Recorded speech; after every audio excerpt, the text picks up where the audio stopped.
تین دعائیں ایسی ہیں جن کو پڑھنا اپنی زندگی کا معمول بنائیں، ان کے فوائد، ان کے فضائل، ان کی برکات اور ان کے کمالات زندگی میں بہت زیادہ ضروری ہیں، اور آج کے فتنوں کے دور میں ان کی برکات ہماری زندگی کی، ہمارے دن رات کی اشد ضرورت ہے۔ حدیث میں آتا ہے جو شخص نماز فجر کے بعد 3 مرتبہ سبحان اللہ العظیم و بحمدہ پڑھیں، سبحان اللہ العظیم و بحمدہ، سبحان اللہ العظیم و بحمدہ، سبحان اللہ العظیم و بحمدہ، جو پڑھے گا وہ 3 بیماریوں سے محفوظ رہے گا، اندھا نہیں ہوگا، کوڑ جلدی بیماریاں نہیں ہوں گی، اس کو جلد کی کوئی بیماری نہیں ہوگی، معذور نہیں ہوگا، فالج نہیں ہوگا۔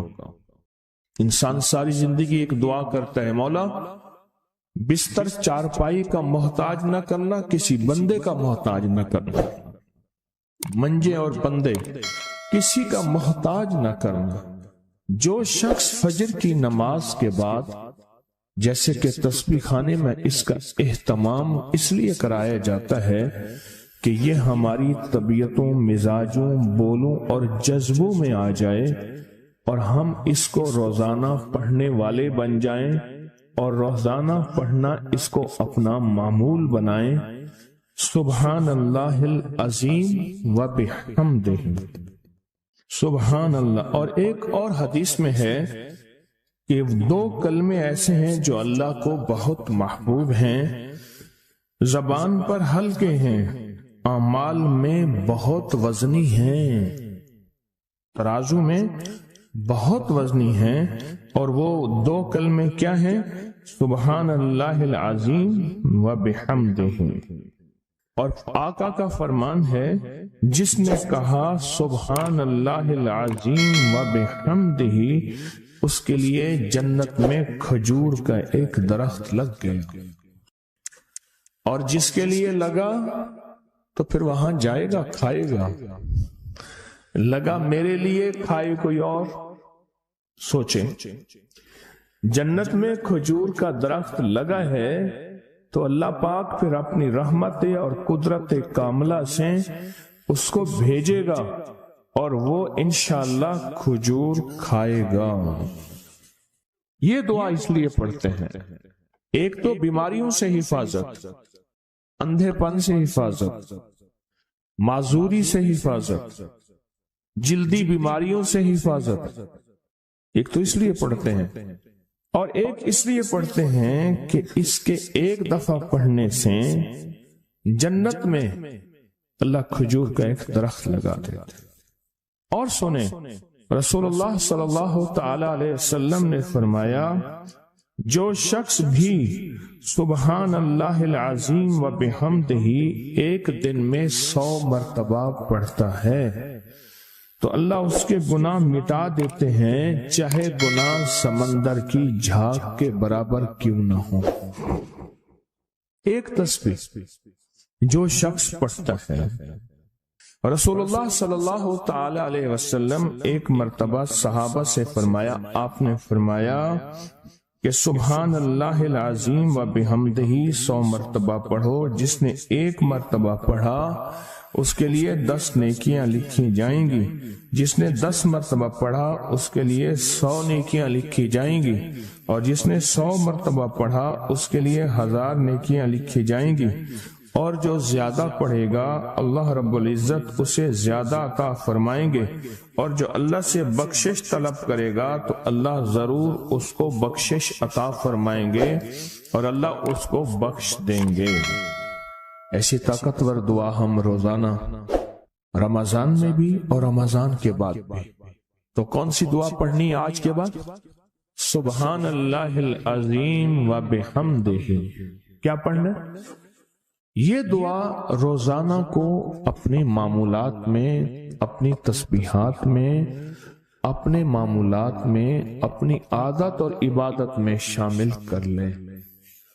تو انشاءاللہ فائدہ، نفع اور بہت زیادہ۔ ایک اور دعا ہم پڑھتے ہیں، اللہم اجرنا من النار۔ اچھا، اپنی ذات کے لیے اکیلے پڑھیں تو اللہم اجرنی من النار، اگر مجمع کے لیے اکٹھا پڑھیں تو اللہم اجرنا من النار۔ فرمایا حدیث میں ہے کہ جس شخص آپ ایک دفعہ فجر کی نماز سے فارغ ہوں تو کسی سے بات کرنے سے قبل اللہم اجرنا من النار، اے اللہ مجھے آگ سے بچا لے، پڑھ لیں، تو فرمایا اگر اس دن اس کو موت آ گئی تو اللہ اس کو آگ سے بچائے گا۔ اور جو مغرب کی نماز کے بعد پڑھے گا، مغرب کی نماز کے بعد، تو اللہ پاک اگر اس کو موت آ گئی تو اسی رات اس کو اللہ پاک آگ سے بچائیں گے، آگ سے۔ اور حدیث میں آتا ہے جب تم فجر کی نماز پڑھو، فارغ ہو جاؤ، تو یہ دعا 7 مرتبہ پڑھو۔ کون سی دعا؟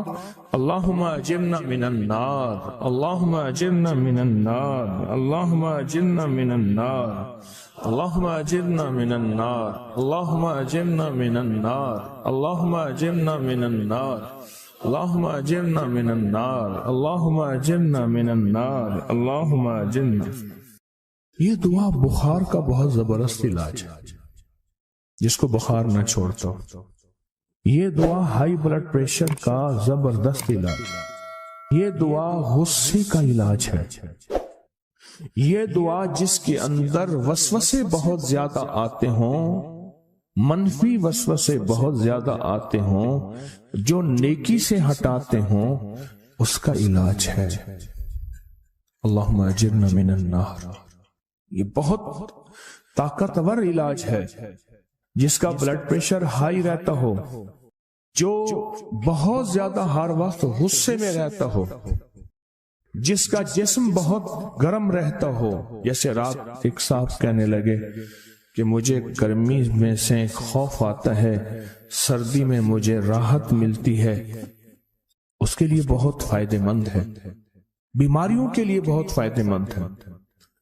ایک عمل ہے بہت طاقتور اور بہت زبردست عمل ہے، اور پوری دنیا کو اس عمل سے بہت فائدہ پہنچا ہے کہ 2 رکعت نماز نفل پڑھ کے 3 بار سورۃ یاسین پڑھے، اور جو اللہ سے مانگے اللہ عطا کرتا ہے۔ سوچیں، ساری دنیا کی نوافل جتنی بھی ہیں، ایک فرض تو فرض کے سجدے کا مقابلہ نہیں کر سکتے۔ ساری دنیا کی نوافل فرض تو فرض ایک سجدے کا مقابلہ نہیں کر سکتے۔ فرض نماز پڑھی، اور فرض نماز پڑھنے کے بعد سورۃ یاسین 3 بار نہیں پڑھی، سینکڑوں بار پڑھی۔ پھر آپ نے نہیں پڑھی، اس وقت آن لائن پوری دنیا میں کتنے بے شمار لوگ ہیں جو تسبیح خانے کے ان اوقات کے مطابق انہوں نے اپنے آپ کو فارغ کیا ہے، خالی کیا ہے، اور سورۃ یاسین لے کر بیٹھے ہیں۔ انہوں نے بھی پڑھی 3 بار سورۃ یاسین، آپ نے بھی پڑھی، اور آپ کے علاوہ پوری دنیا کے کتنے بے شمار لوگوں نے پڑھی۔ کسی نے درد سے، کسی نے غم سے، کسی نے جذبے سے، کسی نے آنسو بہاتے ہوئے، کسی نے اللہ سے باتیں کرتے ہوئے، کسی نے درد اور وجدان کی کیفیت سے۔ یہ لمحہ قبولیت کا ہے، یہ لمحہ قبولیت کا ہے، اور اس لمحے دعائیں قبول ہوتی ہیں، فریادیں پوری ہوتی ہیں، آسیں امیدیں بر آتی ہیں۔ یہ بہت قبولیت کا لمحہ ہے، اور یہ بہت مقبولیت کا لمحہ ہے۔ اس عمل کے بعد سورۃ یاسین پڑھی جائے، انفرادی پڑھنے سے 3 بار تو فائدہ ہوتا ہے۔ جس کو بھی میں نے یہ عمل بتایا، جس کو بھی میں نے یہ عمل بتایا، اس کو بہت فائدہ ہوا، اس کو بہت نفع ہوا۔ سوچیں، اجتماعی بیٹھ کے جب پڑھیں گے اس کا کتنا فائدہ ہوگا، اور اس فائدے پہ یقین ہو، یقین ہو کہ جو کچھ ہوا ہے یہ فائدہ 100% ہے، اس میں کوئی شک نہیں ہے، اس پہ 100% یقین ہو۔ اس پہ 100% یقین ہو۔ عمل ہوا اور عمل پہ یقین نہ ہوا، عمل کی تاثیر ختم ہو جاتی ہے۔ عمل ہوا اور عمل کے اوپر اعتماد نہ ہوا، عمل کا فائدہ ہواؤں میں تحلیل ہو جاتا ہے، اور عمل کیا اور اس پہ شک ہوا، وہ شک عمل کی طاقت کو ختم کر دیتا ہے۔ اس پہ 100% یقین ہو۔ اتنے سارے لوگوں نے بیٹھ کے پڑھا اور یقین سے پڑھا۔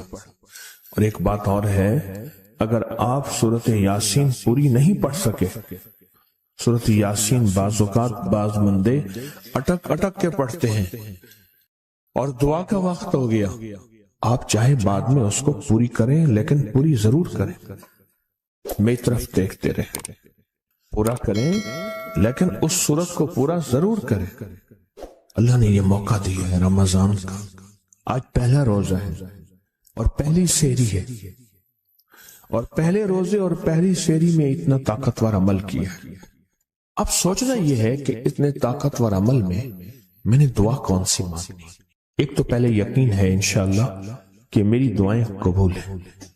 اچھا، قبولیت کی وجہ سحری کا وقت، تہجد کا وقت، ایک۔ دوسرا قبولیت کی وجہ ایک مجمع کا اللہ کے لیے جمع ہو جانا۔ فرمایا جہم 40 پردیسی، 40 مسافر صرف اللہ کی رضا کے لیے جمع ہو کے دعا مانگے، اللہ ان کی دعاؤں کو رد نہیں کرتا۔ آپ میں سے تو 90% مجمع تو پردیشیوں کا ہے، 90% مجمع۔ اور قبولیت کی تیسری وجہ یہ ہے کہ آپ نے فرض نماز پڑھی اور فرمایا فرض نماز کے بعد دعائیں قبول ہوتی ہیں، فرض نماز کے بعد دعائیں قبول ہوتی ہیں۔ اب قبولیت کی پہلی وجہ کیا ہے؟ سحری کا وقت، سحری کا وقت، فجر سے پہلے کا وقت دعائیں قبول ہوتی ہیں۔ دوسری وجہ فجر کا وقت، فرض نماز کے بعد دعائیں قبول ہوتی ہیں۔ اور تیسری وجہ مسافروں کا مجمع، اور چوتھی وجہ رمضان کے اللہ جل شانہ نے فرشتوں کو حکم فرمایا، فرشتوں ساری عبادات چھوڑ دو اور میرے روزے داروں کی دعاؤں پہ آمین کہو۔ ساری عبادات چھوڑ دو اور میرے روزے داروں کی دعاؤں پہ آمین کہو۔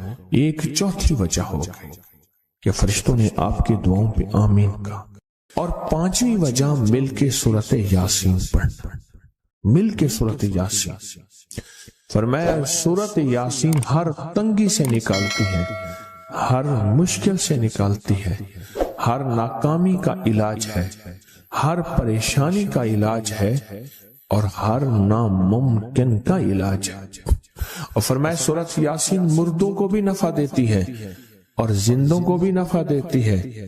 سورۃ یاسین جو نزع کی سکرات کی حالت میں ہو اس کو بھی نفع دیتی ہے، اور سورۃ یاسین اس بندے کی جو کسی تکلیف کی نزع میں، قرضے کی نزع میں اور بیماری کی سکرات میں ہو اس کو بھی نفع دیتی ہے۔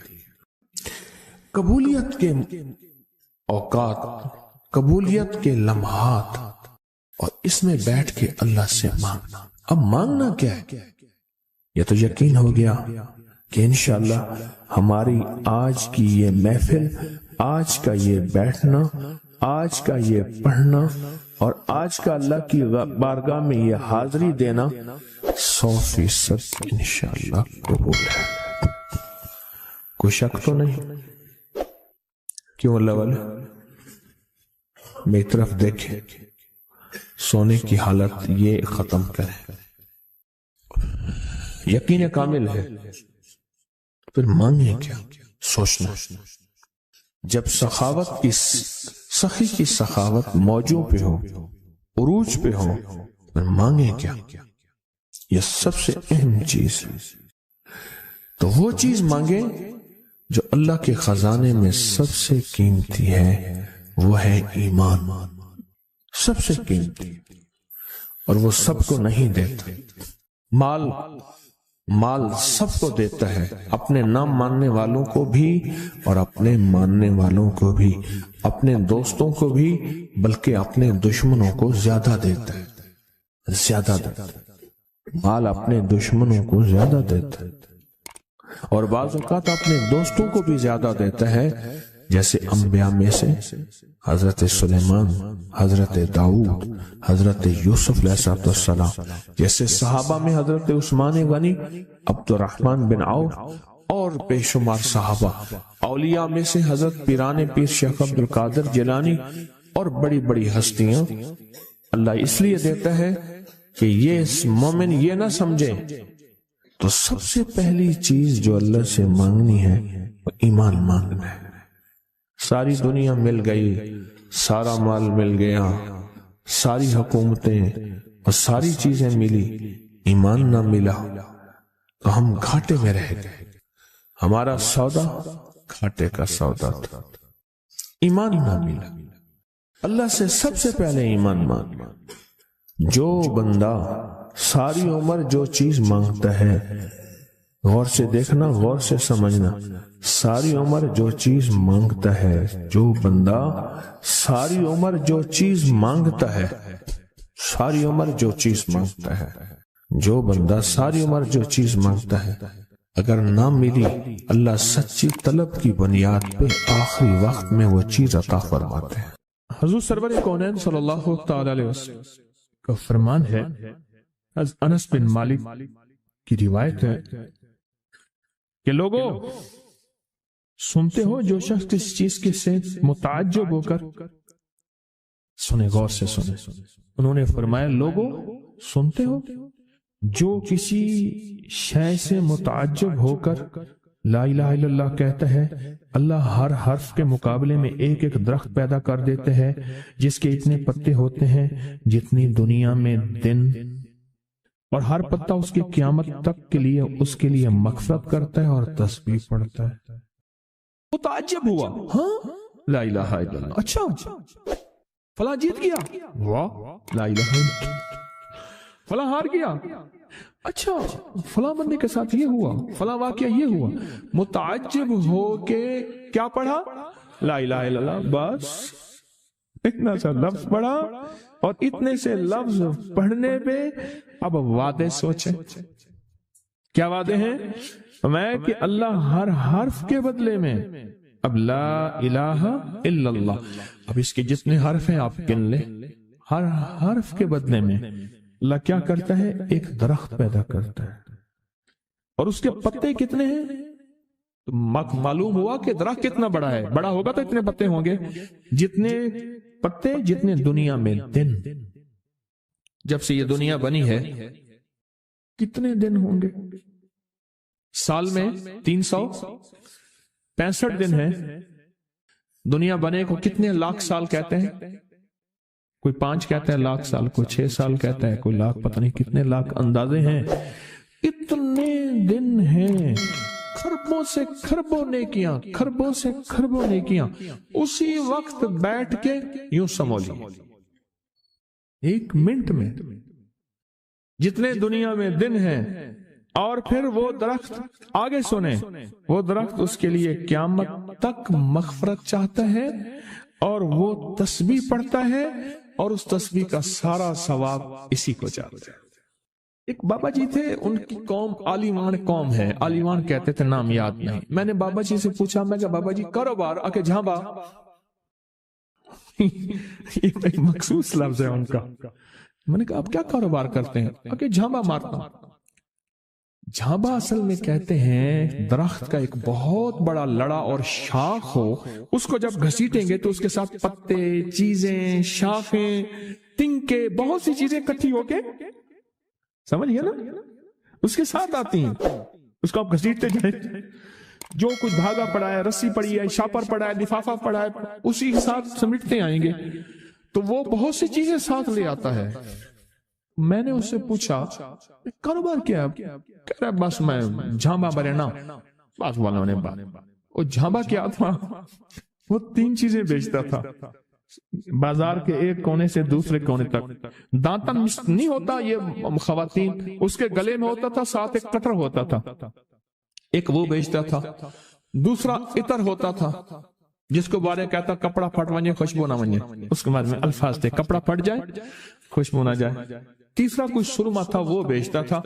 شہر کے دروازے ایک بازار کے چلتے پھرتے ایسے، اس کو وہ جھامبا کہتا تھا. وہ کہتا تھا وہ تھوڑی دیر کام کرتا ہوں روزی بن جاتی ہے میں آتا ہوں. یہ ایک دفعہ جو کلمہ پڑھا اس پہ اتنا بڑا جھامبا لگا،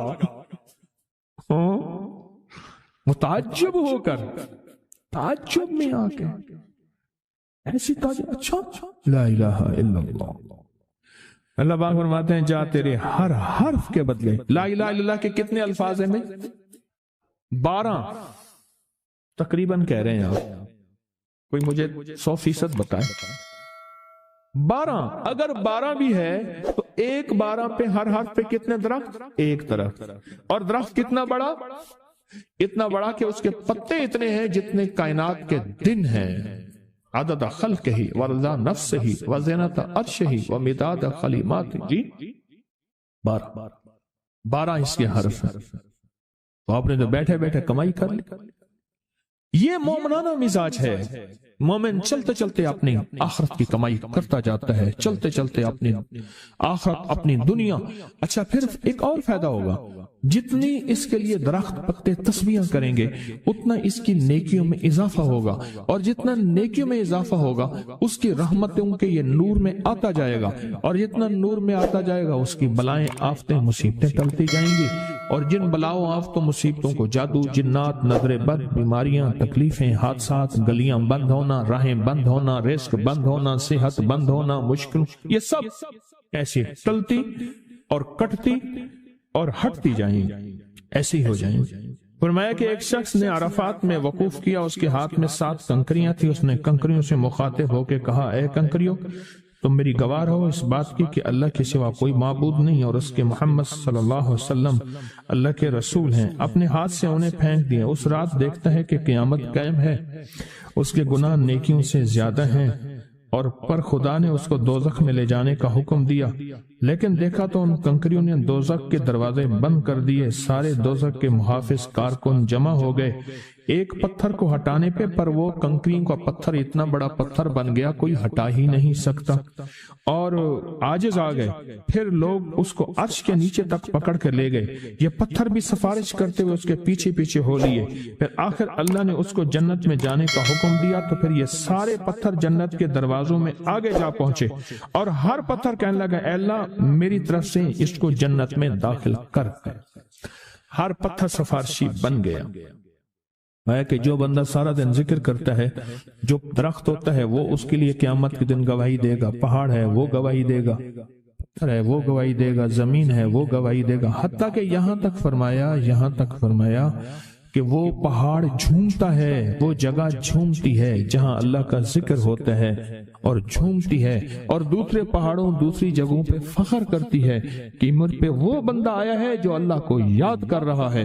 حتیٰ کہ جو بندہ اللہ کو یاد نہیں کرتا چونٹیاں اس کی منتیں کرتی ہیں، کیڑے مکوڑے سانپ مچھلو مچھلیاں اس کی منتیں کرتی ہیں اللہ کو یاد کر لے ورنہ عذاب آئے گا، عذاب میں جہاں تو رگڑا جائے گا وہاں ہم بھی رگڑے جائیں گے. ایک بندہ تھا، وہ لوگوں کے سامان اٹھاتا تھا، اس کے پر خچر ایک جگہ سے دوسری جگہ لے جاتا تھا. نمازی نیک آدمی تھا، غریب مزدور تھا.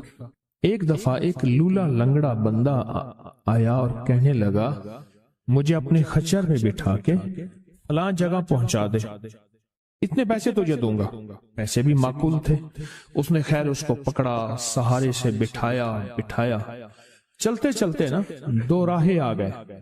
2 راہیں، ایک راہ وہ تھی جہاں ساری دنیا جاتی تھی، ایک راہ وہ تھی جو سنسان تھی. وہ معذور آدمی کہنے لگا اس سنسان راستے کی طرف چل. سنسان راستہ. انہیں کہ میں تو ادھر سے جاتا ہوں، میرا معمول تو ادھر ہے، میں تو ادھر نہیں جاؤں گا. انہیں کہ مجھے راستے کا پتہ ہے، تو چل، یہاں سواری کا گھاس بھی ملے گا، پانی بھی ملے گا، اور راستہ بھی بالکل مختصر ہے. ٹھیک ہے۔ آگے گئے تو وہ ایک وحشتناک جنگل آیا، اور وہ جو بندہ تھا معذور وہ ایک دم خچر سے اترا، اور وہ ٹھیک ٹھاک تھا، اور اس نے خنجر نکالا اور اس کو قتل کرنا چاہا۔ تو اس نے کہا مجھے قتل نہ کر، تیرا مقصد مال ہے، چیزیں ہیں، مجھے چھوڑ دے۔ انہوں نے کہا نہیں، میرا اصول ہے، یہ دیکھ لوگوں کی کھوپڑیاں پڑی ہیں، ہاں، میرا اصول ہے، میں پہلے بندہ مارتا ہوں پھر اس کا سامان لیتا ہوں، میرا اصول ہے۔ اس نے کہا کہ نہ کر منتے کی اچھا، اس نے کہا مجھے 2 نفل پڑھنے دے۔ ہنس کے کہنے لگا اور بھی بڑے آئے تھے 2 نفل پڑھنے والے، تو بھی پڑھ لے۔ اب یہ 2 نفل کے لیے کھڑا ہوا، اوپر ظالم خنجر لے کے تقاضا کر رہا کہ جلدی کر، میں نے تمہیں قتل کرنا ہے، میرا اصول ہے۔ اسے کچھ سمجھ نہیں آ رہی، تو ایک دم اس کے اندر منہ میں زبان آئی، امن یجیب المضطر اذا دعا۔ ایک دم یہ آیت آئی، کون ہے جو بے چین دلوں کی دعاؤں کو سننے والا ہے؟ کون ہے جو بے چین دلوں کی دعاؤں پہ پہنچنے والا ہے؟ کون ہے جو بے چین دلوں کی دعاؤں کو قبول کرنے والا ہے؟ بس یہ آیت کہی اور نفل بس پڑھ ہی رہا تھا تو وہ تقاضا کیا، اس کا خنجر بڑھنے لگا تو ایک آواز آئی، رک جاؤ۔ آسمانوں سے آواز آئی، رک جاؤ، کڑکدار خوفناک آواز تھی۔ تو یہ جو خچر سوار تھا یہ رک گیا، پھر آگے بڑھنے لگا، پھر دوسری بار آواز آئی، رک جاؤ، پھر بڑھنے لگا۔ ایک گھوڑدار آیا، ایک گھوڑ سوار آیا، اس کے ہاتھ میں ایک غرض تھا، اس نے اٹھا کے اس کو مارا، اس ظالم اور قاتل کو، اور وہ گرا، اور جہاں وہ گرا تو وہاں آگ کے شعلے۔ اور وہ جب جانے لگا یہ کہنے لگا اب کون ہے؟ کہا میں اس آیت کا غلام ہوں، موکل ہوں، موکلات، اس آیت کا غلام ہوں، موکل ہوں۔ جب اس نے پہلی دفعہ یعنی میں فرشتہ ہوں، پہلی دفعہ اس نے تقاضا کیا، میں 7ویں آسمان پہ تھا، میں نے وہیں سے آواز دی رک جا۔ جب دوسری دفعہ اس نے تقاضا کیا، میں پہلے آسمان پہ تھا، میں نے وہیں تقاضا کیا رک جا۔ بس اس کے بعد پھر میں نے آپ کے اس کو مار دیا اور اس کو ختم کر دیا۔ اب بلائیں، اب بتائیں کہ ہم فرشتوں کو اپنی مدد کے لیے کیسے بلائیں؟ تاریخ بھری ہوئی ہے انسانیت کی، تاریخ بھری ہوئی ہے کہ فرشتوں نے انسانوں کی مدد کیسے کی اور ہر پل ہماری کیسے کر رہے ہیں۔ اگر حدیث میں آتا ہے، میرے آقا کا فرمان کا مفہوم ہے، اگر اللہ فرشتوں کو تمہاری حفاظت اور مدد کے لیے نہ بھیجتا تو اتنی بلائیں ہیں، اتنی بلائیں جو زمین پہ اور زمین کے خلاؤں میں اور زمین کے نیچے موجود ہیں، یہ تمہیں ٹکڑے ٹکڑے کر دیں، ریزہ ریزہ کر دیں، تہس نہس کر دیں۔ اتنی تو ہیں، اللہ فرشتوں کی حفاظت اللہ نے لگائی ہوئی ہے۔ اچھا ڈیوٹی بھی تو پہلے موجود ہے، ایک ہے نا ان کو نئی ڈیوٹیاں دینی، ڈیوٹی تو پہلے موجود ہیں، تو کیوں نہ ان کو ایسا قرب، ایسا تعلق، ایسی ترتیب بنائیں کہ ڈیوٹی پہ تو پہلے سے موجود ہے، وہ ہماری مدد کو آ جائے۔ اللہ نے لگایا ہی ہماری مدد کو ہے فرشتوں۔ اچھا چلو ہماری مدد اور بتاؤ، ایک اور مدد پہ اللہ، ابھی فرشتے فارغ ہونے والے ہیں تھوڑے دنوں کے بعد، اللہ کہے گا روزے دار کے لیے سارے فارغ ہو جاؤ۔ اب بتاؤ میرے روزے دار کے لیے فرشتوں سارے فارغ ہو جاؤ، کیوں؟ قیامت کی صبح سے لے کر جب تک کائنات بنی ہے قیامت تک فرشتہ کوئی رکوع میں ہے تو رکوع میں ہے، سجدے میں ہے کوئی تو سجدے میں ہے، قیام میں ہے تو کوئی قیام میں ہے، تسبیح میں ہے تو تسبیح میں ہے، کلمے میں ہے تو کلمے میں ہے، فرشتے لگے ہوئے ہیں۔ اللہ سارے فرشتوں کو فارغ کر کے کہتے ہیں فرشتے فارغ ہو جاؤ۔ یا اللہ کیا کریں؟ میرے روزے دار کی دعاؤں پہ آمین کہو۔ فرشتوں کو اللہ نے فارغ کر دیا، خدمت میں تو ویسے لگے ہوئے ہیں، خدمت میں۔ آج ایک کال پہ مضمون کھلا ہے مجھ پہ، آج کی کال آئی ہے، پتہ نہیں کسی ملک سے آئی ہے، اور انہوں نے کہا کہ آپ کے درس میں نے سنا تھا، اور جب بھی مشکل ہوتی ہے فرشتوں کو پڑھ کے ہدیہ کر تو میرے کام ہو جاتے ہیں۔ وہاں سے میرا پھر ڈیٹا آنا شروع ہو گیا، ایک کال کی وجہ سے آج کال آئی ہے، ایک کال آئی ہے۔